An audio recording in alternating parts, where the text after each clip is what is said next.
Hello, everybody. Welcome to Telemental Health. My name is Desiree Cochran Norfolk. I hold a master's degree in addiction counseling, and I'm certified by the Georgia Addiction Counselors Association as a certified master addiction counselor and certified addiction counselor level 2. I'm also a certified anger management specialist. I have training in family violence intervention and prevention services. A little background about me: I completed my undergrad degrees in criminal justice with a minor in public policy with a focus on nonprofit administration before I obtained my master's degree. I consider myself a lifelong learner. I do have three children. They range in age from 1 year old to 17-year old. So, to begin, I just kind of want to explain how this course is set up and what you need to do to complete it. So, this course, it has sections. In each section, there are lessons. You must complete each lesson, watch the videos, and check out other supporting materials in each lesson. In the last lesson, it's going to be labeled completion. You're going to find a course survey and a quiz. You will need to complete both the course survey and pass the quiz with a 70% or higher in order to receive your completion certificate. Once you've completed that course, feel free to check out our other online courses on our homepage. So today we're going to be talking about telemental health. So digital media and resources like email, smartphone, tablet applications, or as we call them, apps, online forums, websites, DVDs, CD-ROMs, blogs, computer software, online social networks. We got television, televideo communication, and mobile devices. They're all becoming very universal in our culture. And the use of this electronic media and information technologies in the behavioral health treatment, recovery support, prevention programs, it's rapidly gaining acceptance. And these technology based assessments and interventions are really important therapeutic tools that us as clinicians, we can start to integrate them into our work with our clients. Technology is going to allow for alternative models of care to be offered to clients with specific needs that are going to maybe limit their ability to either participate or their interest in participating in these more conventional interventions that target behavioral health. We're going to talk a lot about TAC or TAC, as I'll refer to it, which is technology assisted care. This TAC can transcend geographic boundaries to reach more people that were otherwise unavailable to access these services. And it's going to be useful in a wide variety of settings, and that's going to include web-based interventions offered in the home, community organizations, schools, emergency rooms, healthcare provider offices, as well as uh, mobile devices and online social networks. TAC is often accessible on demand at the user's convenience, so it's going to reduce the barriers to accessing care. So, as of 2014, 87% of the population used the internet, and only 7% of those who did not use the internet, they lacked access to it. In 2012, 72% of the internet users reported seeking health information online. This represents a substantial increase from 2009, when there was only 61% of the adults looking for health information online. 90% of people now own a cell phone, and 64% of those people own a smartphone. And of those smartphones, 62% reported having used it to acquire some type of health related information. The number of adults who have an account with an online social network increased 8% in 2005 to 46% in 2009. Currently, there's 74% of adults who use the internet as a social networking site, and 89% of those ages 18 to 29, and 82% of those ages 30 to 49 reporting their use. So, as a result of these considerable increases in just the overall online access, technology assisted care could potentially have a significant impact on public health. These major strides have already been made in the promotion and the use of telemedicine, including telebehavioral health. The rapid growth of these resources requires a very carefully planned response by treatment and prevention programs targeting behavioral health. In addition to relevant staff development and training, this response needs to address the specific electronic resources applicable to each program, the context in which these resources are going to be most useful, the benefits and the risks of using them, the methods for preparing clients to accept and use these resources, and an organizational commitment to evaluating the effectiveness and the utility of specific technologies. New technologies are going to represent new means of communication. Messages are going to need to be tailored to the technology and any issues at hand. So, for example, an email message will most likely need to be different from a text message. Use of these advanced technologies is also going to require a consideration of a number of legal and ethical issues like confidentiality, the scope of practice, state licensure regulations, privacy, data security, con- consent management, and any potential for misuse. So, the goals of this training are for you to learn the types of telehealth, both synchronous and asynchronous, to review the evidence supporting the effectiveness of telehealth for clients in various populations, to discuss the benefits and the risks for telehealth, to discuss any recent trends in telehealth, and review the legal and ethical standards surrounding telehealth, as well as learning about boundary issues, multicultural issues, and counselor competence. In part one, we're going to discuss the principles to guide technology assisted care in the behavioral health arena. Some of the topics discussed in this section are going to include the potential benefits and drawbacks of the use of using technology in treatment, which treatment technologies are specific to behavioral health, maybe some ways to integrate technology into your existing services, and we'll also talk about some ethical and legal issues surrounding telemental health and the use of the electronic records. We're also going to discuss a few vignettes that cover some of these issues. In section 2, we're going to be discussing implementing telemental health services in behavioral health programs from an administrator's point of view. We're going to look at adopting and sustaining technology in the healthcare setting. We're also going to discuss capacity and budgeting considerations, methods for selecting which technology to use, and data management issues. And then lastly, in this section, we're going to discuss privacy and confidentiality and regulatory concerns, telesupervision, and some examples of how technology assisted care has been incorporated into existing programs.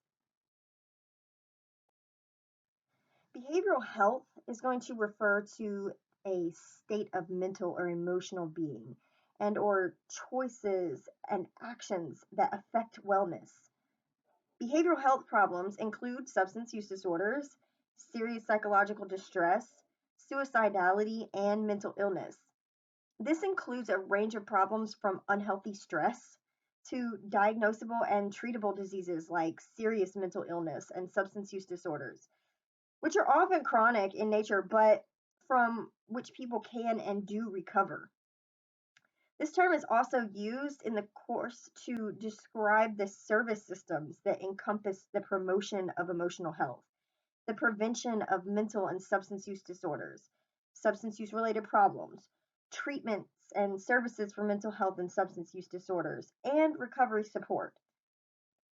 Because behavioral health conditions taken together are the leading cause of disability burden in North America, efforts to improve their prevention and treatment are just going to benefit society as a whole. Efforts to reduce the impact of mental and substance use disorders on America's communities, like those that are going to be described in this course, are going to help to achieve nationwide improvements in health. In health. This term, the electronic media, it's going to be used in the broadest sense in this course. It's going to cover everything from technology based therapeutic tools to the use of social media for treatment or prevention. When we talk about prevention, technology can be used in prevention activities to reduce the impact of substance abuse and mental illness on America's communities. This term prevention covers a broad set of services, interventions, and supportive activities that promote resilience in the client. Recovery. So, this term reflects a process of change through which individuals improve their health and wellness. They live a self directed life and they strive to reach their full potential. Some major dimensions that support a life in recovery, as defined by SAMHSA in 2012, these include health, overcoming or managing one's diseases or symptoms, as well as making healthy, well informed choices that facilitate that physical and emotional well being. We have home. This is having a safe, stable place to live. Purpose. This is engaging in meaningful daily activities like your job, your education, some volunteer work, caring for family members, or creative pursuits. Having sufficient independence or income or resources to participate in society. Then we have community. This is maintaining our relationships and social networks that provide support and friendship and love and hope. So, throughout this course, the term substance use disorder is going to apply to substance use disorders of all varieties and different levels of severity. So, usage is going to reflect current terminology as described in the DSM 5, the Diagnostic and Statistic Manual of Mental Disorders. This is the fifth edition.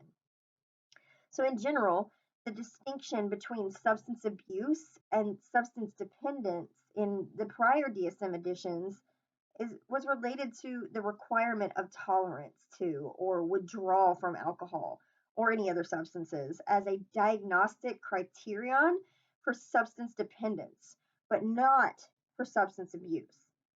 So, if a particular drug like cocaine, amphetamines, marijuana, it did not typically produce any clear signs of tolerance and dependence, a diagnosis of substance dependence still indicated high severity or like an intense compulsivity, whereas a diagnosis of substance abuse denoted denoted some less severe symptoms like continued use despite any negative consequences or knowledge of any detrimental social or health effects of use. This distinction between abuse and dependence thus is going to carry that connotation of severity. And that's now codified as part of the diagnosis of a substance use disorder in the DSM 5. And like I said, technology assisted care, this is TAC.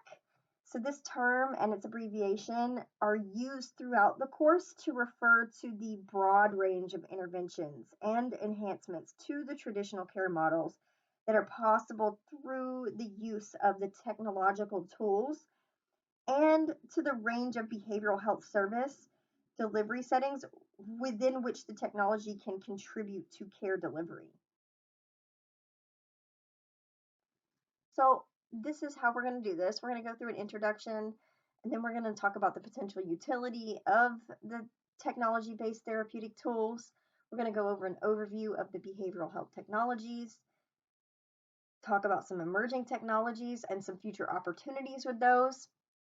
Then we'll learn about integrating technology into these existing services. We'll talk about some legal and ethical issues to consider, and we'll talk about electronic health records, and then we'll have some concluding comments at the end. So there are several key principles to guide TAC in behavioral health services. These principles are going to provide an overall guidance for the use of any type of electronic media or information technology targeting behavioral health. The first of which is going to be your clinical judgment. This is the fundamental part of telemental health, and it should be the driving force behind your decisions on the use of technology. Your clinical judgment should guide which technology you're going to use in your practice, not just whether or not the technology is merely existing. You should only use the technology with which you're competent in, and you must understand that technology can be used differently across populations and settings. Also, you should consider and discuss the risks and the benefits with your clients as part of the therapeutic process. Understand that technology can offer value for our clients and their families in every part of the treatment, including the screening and the assessment, the prevention, the treatment, the recovery management, and then even into the continuing care services. We need to make sure that we're maintaining security and confidentiality when we use technology. And we should all continually work together to shape and maintain and refine models for use in technology based treatment. So, these technology based assessments and interventions are of use in a variety of ways. And they can also be very clinically meaningful along the entire spectrum of the behavioral health services, including screening, assessment, prevention, treatment, recovery management, and continuing care. The use of technology like computers or mobile devices in screening for and assessing individuals' behavioral health needs might allow for the efficient and standardized and cost effective collection of that clinically relevant clinical information in these diverse settings. This can be really important in healthcare settings where clinicians are trained in behavioral health assessments, where they are not readily available and where the opportunities to identify these individuals who might benefit from behavioral health interventions are missed. TAC is going to give our clients access to this screening and intervention and oversight by this trained behavioral health staff member in a remote location. So these brief computerized screenings can identify individuals with varying levels and types of behavioral health needs, and it can identify the differing resources and the services that might be helpful to them. These brief screenings may also be useful as a maybe a less intensive therapeutic option for these individuals not who are not willing to seek the professional care actively at a given point in time. So TAC is going to allow behavioral health service providers and their clients to communicate directly at the same time. This is synchronously. And then it allows them to communicate at separate times, which we call asynchronously. So, for instance, distance counseling approaches in which clients and clinicians are going to interact in real time online or by phone are going to exemplify the synchronous communication. Whereas text based communications like text messaging and emails between a clinician and a client may be asynchronous. So one sends a message, but the other might not reply until later. So this lesson is going to discuss the technology based therapeutic tools that fall in both of these general categories, and it may be integrated into treatment and the prevention activities. So, these technology based interventions are targeting behavioral health, and they can be used as clinician extenders or additional tools that are used by clinicians so that they can also be made available to the clients. So, for example, a distance counseling approach may fill a treatment gap for those who cannot readily access their care in their local community, like individuals in rural or remote settings, people who are unable to commute to behavioral health service provider offices, or people uninterested in the traditional service delivery models. So, by offering TAC to clients, like encouraging clients to complete online skills training modules, clinicians are going to be able to increase their time availability for clients with multiple challenges. They're going to be able to focus more of their time on the delivery of their services that require their clinical expertise and their interaction with clients. And it's going to enable the clients to review repetitive but clinically important content like psychoeducational material without having to devote extensive time to those activities themselves.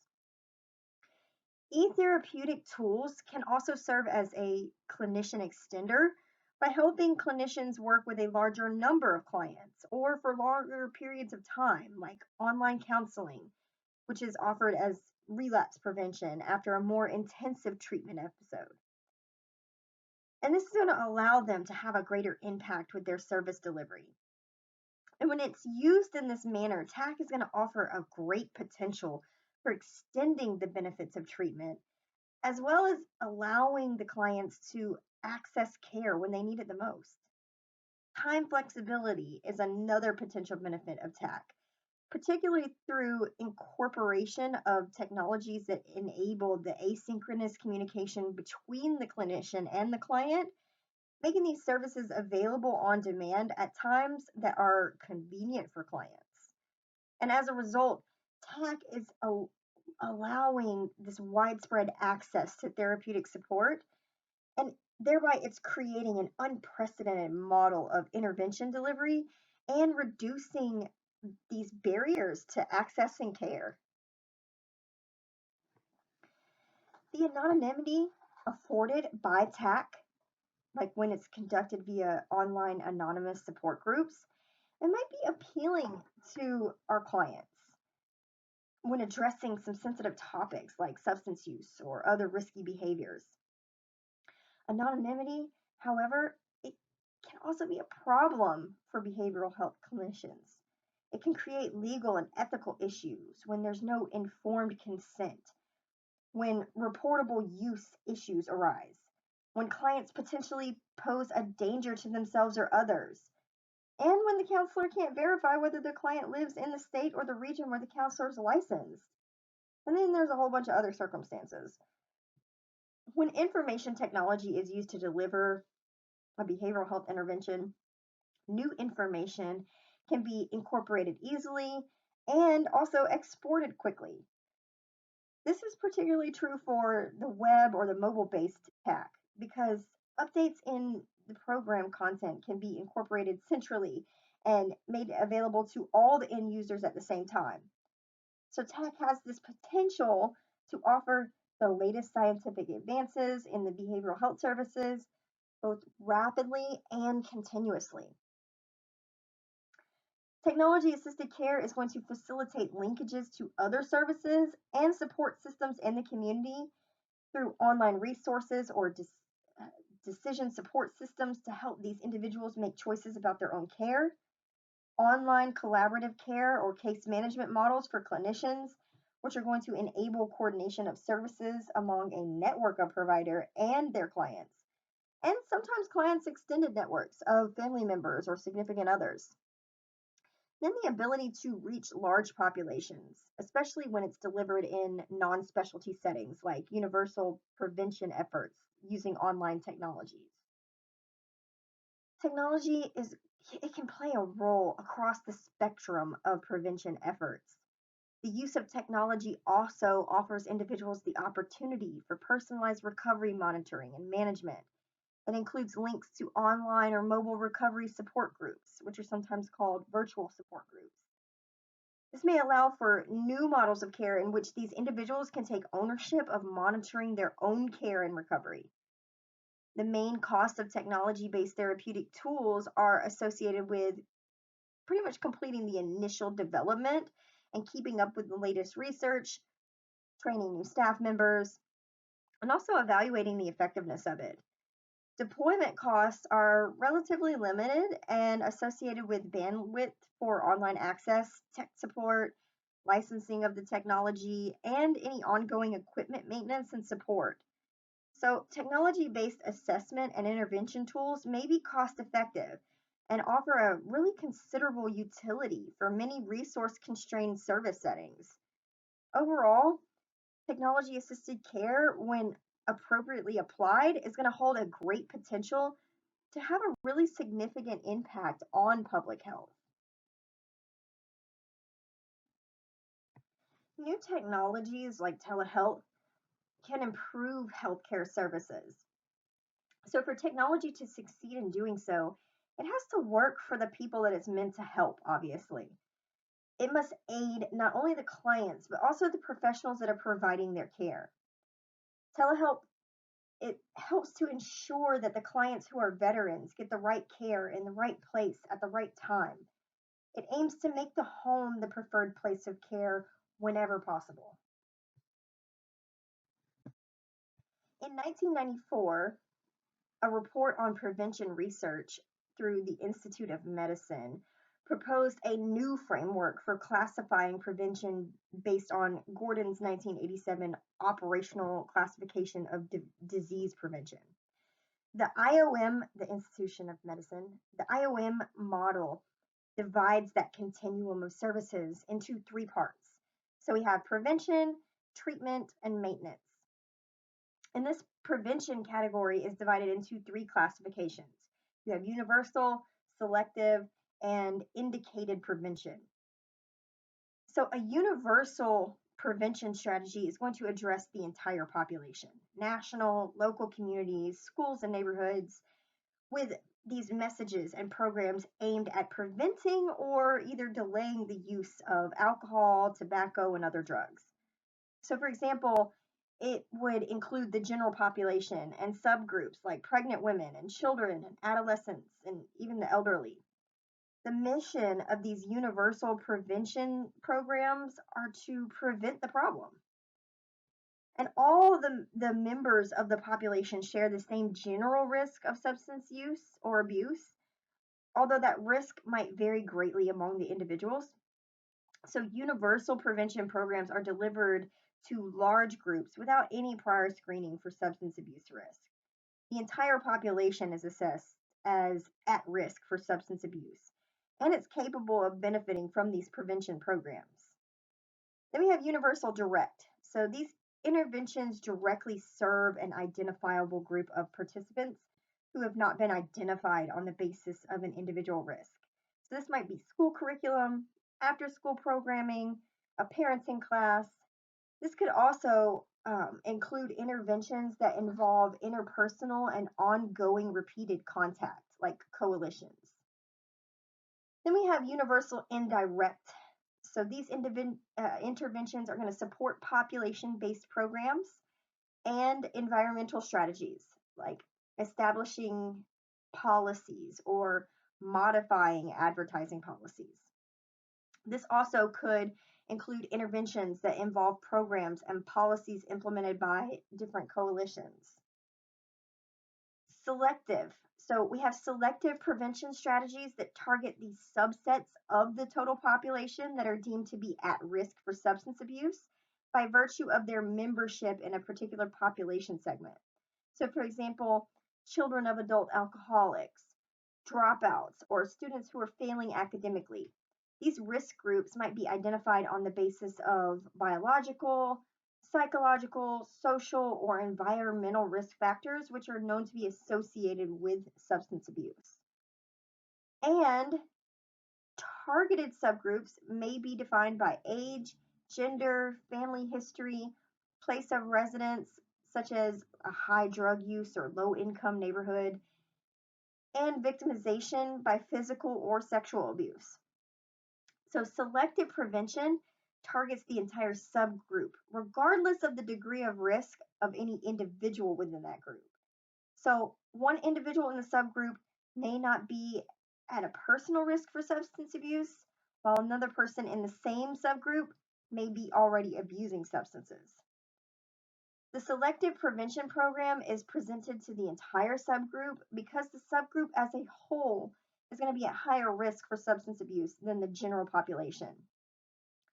An individual's personal risk is not specifically assessed or identified, and it's based solely on the presumption giving his or her membership in the at risk subgroup. So, indicated prevention strategies, they're designed to prevent that onset of substance abuse in individuals who don't necessarily meet the DSM-5 criteria for addiction, but they are showing early danger signs like failing grades or consumption of alcohol or other gateway drugs. So, the mission of indicated prevention is to identify individuals who are exhibiting early signs of substance abuse and maybe some other problem behaviors that are associated with substance abuse, and then to target them with these special programs. These individuals are exhibiting substance abuse like behavior, but at a subclinical level. Indicated prevention approaches, they're going to be used for individuals who may or may not be using substances or abusing them, but they're going to exhibit risk factors that increase their chances of developing a real drug abuse problem. So indicated prevention programs address these risk factors associated with the individual, like conduct disorders or alienation from their parents or schools or their positive peer groups.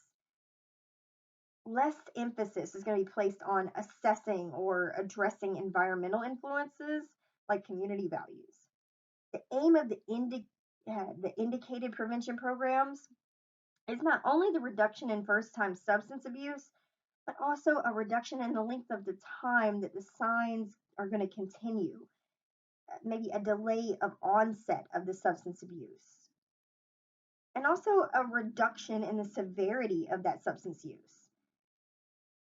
In these programs, individuals can be referred to indicated prevention programs by parents, teachers, school counselors, school nurses, youth workers, friends, or even the courts. And young people may even volunteer to participate in these indicated prevention programs. But in a majority of cases, indicated strategies would be the most appropriate strategy for youth who are already involved within the juvenile justice system. So this lesson is going to provide an overview of these specific technologies and their potential applications in behavioral health. This section is going to be organized by the types of technology, including telephone and audio counseling, and video and web conferencing tools, self-directed, web-based, desktop computer-based therapeutic tools, web-based text communication like email and chat and forums, and also mobile technologies. There's a really considerable overlap across these technologies. So, for example, online counseling can refer broadly to any behavioral health services that are delivered on the internet.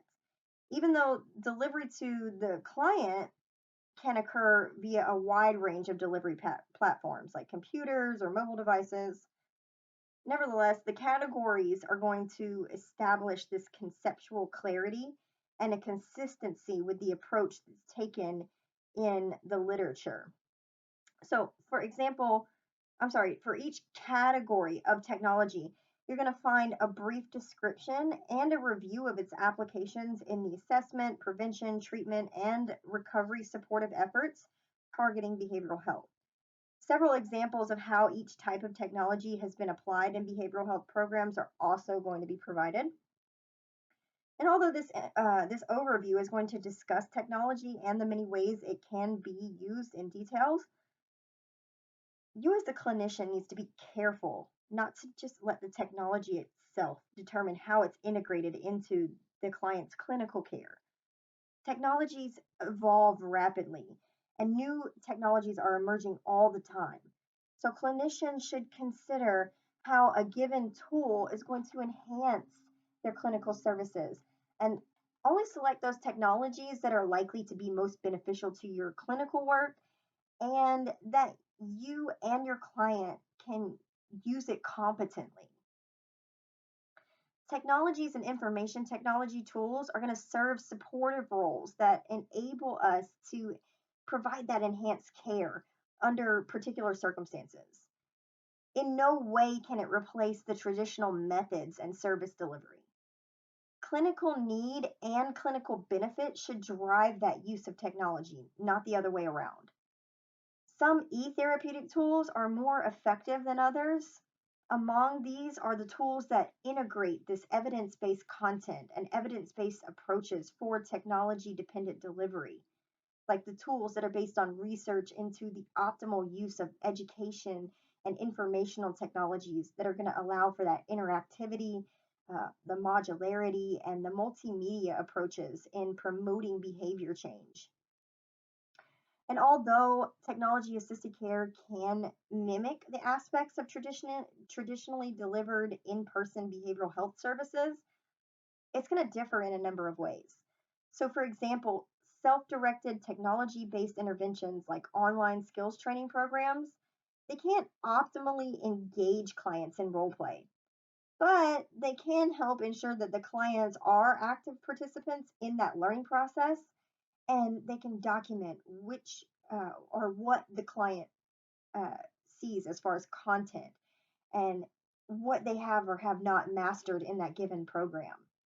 So, as a result of this technology based approach to the behavioral health assessment and intervention should not be held to the same standards as the traditional models of care, but consider what technology can do well and what it can do less well when embracing this technology assisted care approach.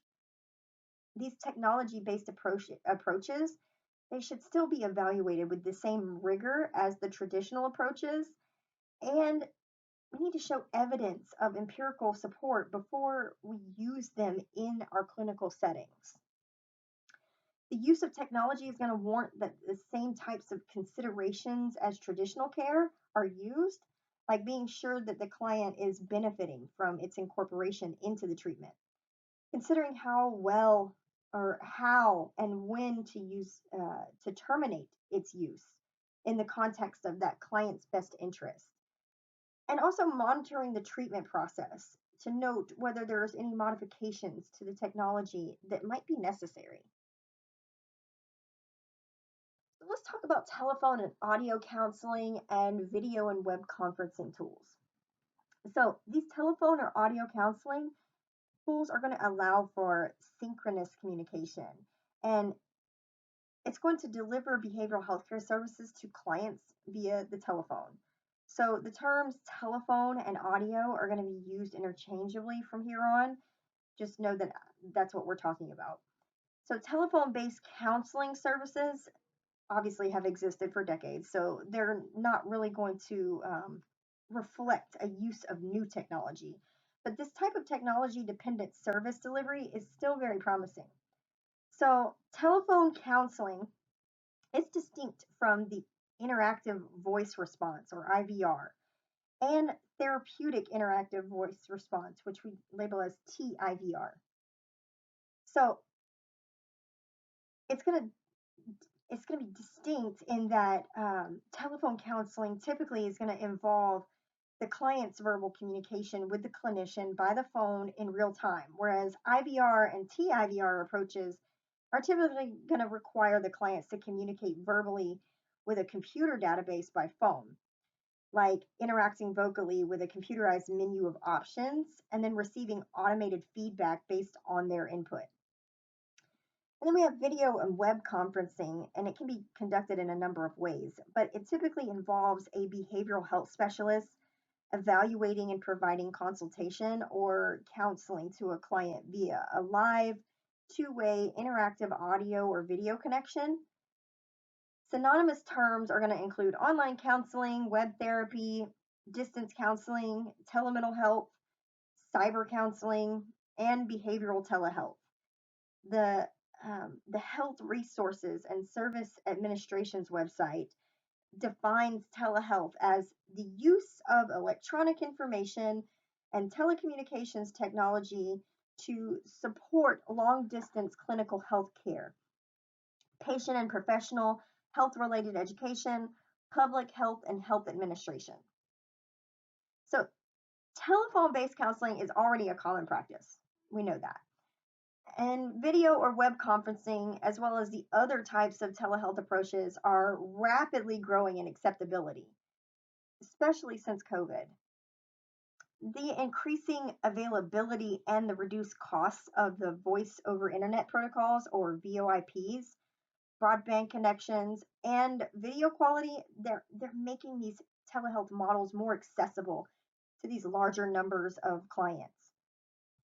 The distinction between these two approaches has diminished with the ever growing availability of mobile phones and tablets, which often include video technology, and thus they allow for more efficient use of the telephone and that video based therapeutic intervention.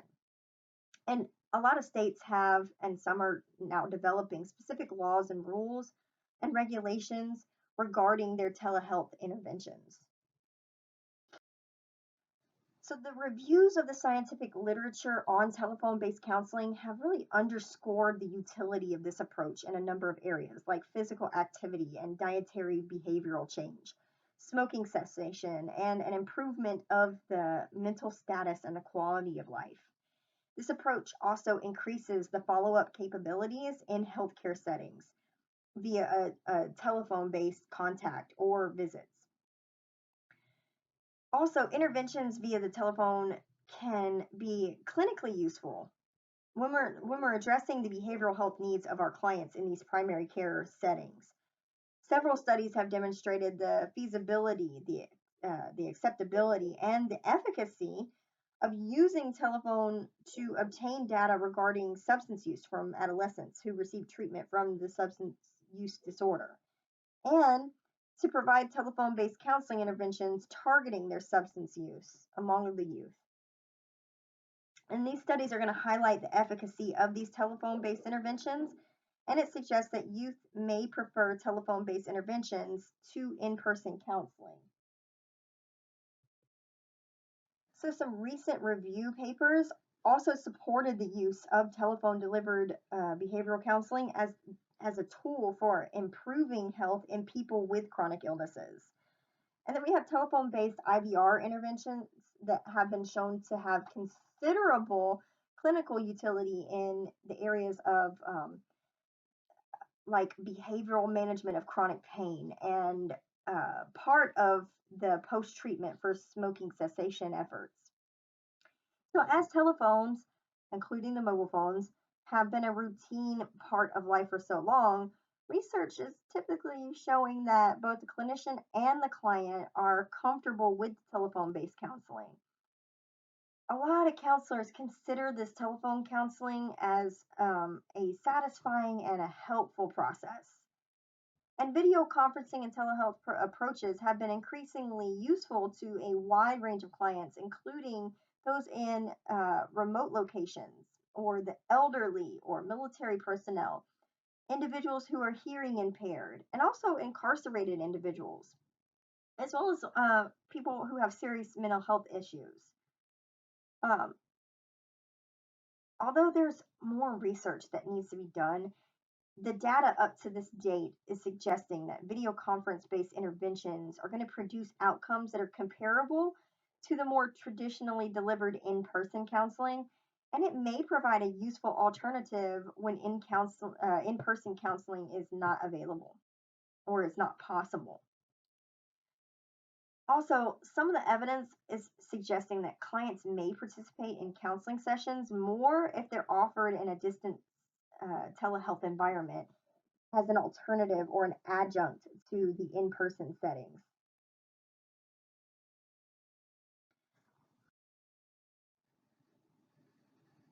So, the growing use and affordability of these smartphones is continuing to stimulate their use by researchers for gathering data and developing innovations in behavioral health clinical applications with these IVR systems. So, for example, to monitor substance use, there was a research study by Hassan, and I don't want to butcher his name, Aronovich and Greenstein in 2014 that developed Health Call S. And this is an adaptation for the Health Call IVR programs that have been used in research and clinical practice for more than 5 years. So, Health Call's self monitoring component, it allows the users to monitor their drinking by just asking some questions about their behaviors. And then they receive a reinforcement for doing so, like, we're glad you called. Clients have also received personalized feedback through in person interactions with a staff member, as the contributors to the development of Health Call found that participants preferred a combination of technology based and the interpersonal support interventions. So, Health Call S was specifically designed to take advantage of smartphone capabilities and to do so with input from clients themselves. A pilot study showed its acceptability by clients and some limited evidence of its possible usefulness in promoting abstinence among individuals with both HIV and alcohol dependence. There was another study that highlighted the role of these smartphones in managing symptoms of mental illness, and it was a pilot study of a smartphone intervention with clients who had schizophrenia. So the results showed that there was acceptability and a preliminary efficacy for reducing the symptoms in clients over the course of that month-long study. Then we have self-directed, this technology-based therapeutic tool. These are typically assessments and interventions that are provided as standalone programs via technology-based platforms. So these programs are self-directed in the sense that the clients can access and use them whenever there's assistance from a clinician or without the assistance of a clinician. Oftentimes, these programs are going to enable both the clients and the providers to access this helpful information. So an example of this might be a clinician might receive an update from a client from the program that they're using, and then the client might access help in determining how they're going to use and benefit optimally from the program. So these therapeutic tools, they're going to be obviously accessible online. So they're going to be interactive, web-based coping skills training programs, maybe some web-based behavioral management software, or it can be used as a computer-based program and run from a DVD or a flash drive on any local computer. So these computer-based programs, they're not web-based. They may have a utility in specific settings where the internet access is limited, like criminal justice settings, or maybe some certain residential treatment programs. However, we have the web-based self-directed therapeutic tools, and they're going to offer a number of advantages. And this is going to include maybe the ability to update any centrally and deployed content within that given program as needed. So, for example, when some new information becomes available that's important for the entire population to receive. And it's also going to give us the ability to track the user activity within the program over time with unique login information. And it's going to give us an aggregation of the user activity data across all client groups. This is to allow the provider to kind of review summary information of all their clients. And although the internet and online assessment and intervention tools are accessible via the mobile devices like mobile phones and tablets and whatever other devices are mobile, this particular section is just focusing on the therapeutic tools that's accessed primarily via the desktop or a laptop computer. Now we have interventions that incorporate a computer-based, self-directive, interactive technology. These have been used to access behavioral health, maybe to provide services, to promote healthy behaviors that relate to diabetes or eating disorders, substance use disorder prevention, HIV/AIDS prevention, and also methadone maintenance treatments. So we have these computerized treatments for mental health disorders, and these have been most widely developed and extensively used for like things like anxiety or traumatic stress or depressive disorders. These computer-based interventions, they treat these disorders, and they may in part reflect the manuals that are developed for cognitive behavioral treatments of these disorders. So treatments that have been broken down into these discrete procedures as part of the production of the treatment manual are very easy to adapt for computer-based interventions. So let me give you an example here. A computer program, some of these computer programs, they have successfully implemented these mental health techniques as cognitive restructuring, relaxation training, systematic desensitization, and self-exposure. So also we have an interactive web-based intervention called the therapeutic education system. And this therapeutic education system, it's effectively delivering this cognitive behavioral therapy or any community reinforcement approach treatment for these individuals with the substance use disorders, and it may be as effective as the counseling that's delivered by a highly trained clinician. So, a computerized program for substance use disorders that's theoretically grounded in that CBT or the cognitive behavioral therapy, it can really enhance the outcomes when it's provided as an adjunct to the traditional treatment for the substance use disorders. And the other programs have effectively integrated the motivational interviewing approaches that target alcohol or other substance use disorders. So, an automated internet based contingency management, or what we would refer to as abstinence reinforcement intervention, is they've come up with this and they called it Motivate or Motivate. And this contains video-based evidence of smoking behavior, and it reinforces that evidence of behavior change, like smoking reduction or abstinence. And it has produced outcomes that generally meet or exceed the effects produced by nicotine replacement therapies. So we have an interactive decision support system that has shown really great promise in helping the individuals with this SMI initiate this smoking cessation treatment.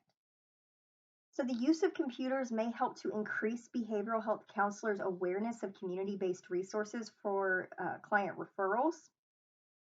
Additionally, there's research evaluating computerized tools for providing screening, brief intervention, and referral to treatment for behavioral health needs that has generated promising results. We have interactive computer games that target various areas of behavioral health, and these have also shown promise, including the games that use virtual coaches. So, overall, the literature reviews of these computer generated health behavior interventions are going to underscore the effectiveness of such interventions in producing health behavior change. Comparisons of the computer delivered interventions with person delivered interventions generally are reporting comparable outcomes. So they're about the same. They work about the same. So investigators, they're conducting a randomized clinical trial of a web-based version of a computer-based training for cognitive behavioral therapy program called CBT for CBT, which was specifically designed to address alcohol use. So clinical trial NCT 016154997 is evaluating CBT for CBT's effectiveness relative to the standard outpatient counseling in a substance use disorder treatment unit. So CBT for CBT skills, it teaches basic coping skills, and it offers video-based examples of effective use of coping skills in various realistic situations, and it allows clients in a substance use disorder treatment to practice and review their new skills.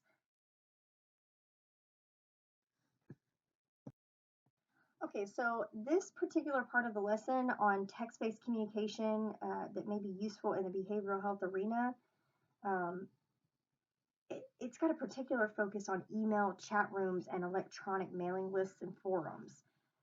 So text-based communication is most frequently occurring by mobile devices like text messaging is going to be described later on in the lesson. But chat rooms typically refer to those open rooms online in which individuals can come and go as they want, and they can communicate synchronously with any or all of the participants in the chat room. Many, but not all, of the chat rooms that focus on behavioral health are moderated by a clinician who posts comments, guides the discussions, and it sometimes screens the comments written by others before allowing them to post. So whether the chat rooms are overseen by clinicians or by peers, they're typically going to include guidelines for the participation, with some designated moderators who monitor the content to ensure that participants remain on topic and they're appropriate and respectful. So, instant messaging typically refers to a private, real time communication between two or more people in a secure, which means not public, chat room. But there are privacy issues that can come to light in a chat room, particularly those that are not monitored. So, online support forums, they're typically organized in a bulletin board format that is going to allow for these users to post anonymous and text based communication. So, online support groups, these are typically going to be able to enable asynchronous communication, as do electronic mailing lists. So, these electronic mailing lists are just email lists that don't require logging into a website to view these postings. So, for example, a support forum, Patients Like Me, that's www.patientslikeme.com. This offers a web based exchange of information among the clients or any interested parties relating to numerous health conditions and disorders, including types of depression. And this may range from major depressive disorders to postpartum depression. We have online social networks, and these are going to let members keep in contact with others and meet new people. These sites are going to offer a number of elements, including blogs and pictures and chat, and private message capabilities, and even videos. So, right now we have Facebook. This is a very popular online social network. And in 2015, Facebook reported 1.44 billion monthly users and 936 million daily users worldwide. That's a lot of people. And Facebook has collaborated with several suicide prevention efforts, including SAMHSA, to offer these unique forms of prevention through social media. And you can see some more information on the link that I provided there. But although these online social networks um, of the moment might change over time, these online social networks are probably going to persist. They're probably going to keep going.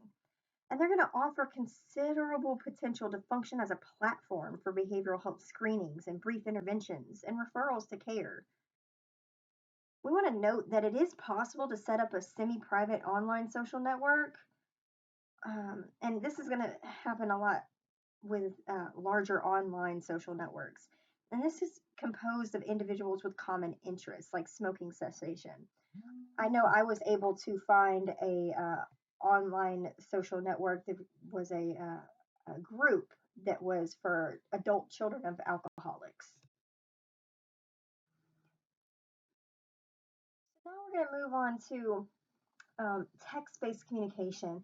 Um, this can be used in a number of ways in behavioral health arenas. So email can be used for, routine contacts like setting appointments or for the therapeutic process like following up on counseling sessions, maybe to send motivational messages encouraging our clients to kind of engage in the specific therapeutic activities between our scheduled counseling sessions, homework assignments and things like that, or actually conducting some portion of the counseling. So emails, either encrypted or unencrypted, can be automated, which is like a system generated prompt to encourage the clients to keep daily diaries. I know I've done automated emails before, where you can pre-schedule them to go out. You can usually use some sort of program to do this. MailChimp would be one of those where it just you schedule it to go out at a certain time, or it can be generated by a provider. So providers can choose to accept and monitor email responses from clients. Um, it can allow for dialogue, or they can limit communication to just one-sided messages that are sent from the clinician to the client. So I don't know if you've ever received one of those emails that says, do not reply to this email, it's not monitored. That would be an example of this. So email has this utility in addressing issues like eating disorders, smoking cessation, work stress, weight loss counseling, things like that. And as with all the forms of electronic communication, compliance with HIPAA, or the Health Insurance Portability and Accountability Act, and other federal and state regulations regarding the privileged communication is going to be one of our primary concerns here. Chat counseling in chat rooms or via instant messaging can achieve purposes that are similar to those of email, but it's typically going to require more abbreviated interactions with, abbreviated words, emoticons, things like that. So chat counseling, this particular thing can target an array of behavioral health issues like problematic alcohol use, stress management, and HIV prevention. And then online social networks, these can be an excellent forum for conducting online surveys and assessments, anything related to behavioral health. And research into the optimal uses of online social networks for behavioral health interventions is still going to be in its infancy. But the work that has already been done underscores that potential utility of this platform in engaging that hard to reach population and promoting behavior change, particularly when it's provided in context of the online communities or the support groups that target really specific behavioral health issues. But these online social networks, they really can be problematic because of their general lack of HIPAA compliance and because of the tendency of clients to post their private information in public forums. And also, providers who use these networks are faced with how to act on their legal and ethical duties in these venues. Many service delivery organizations, state governance groups, and the funders use online survey instruments, either within the social platform or as standalone tools to kind of assess the targeted population needs for planning activities or just to collect satisfaction data.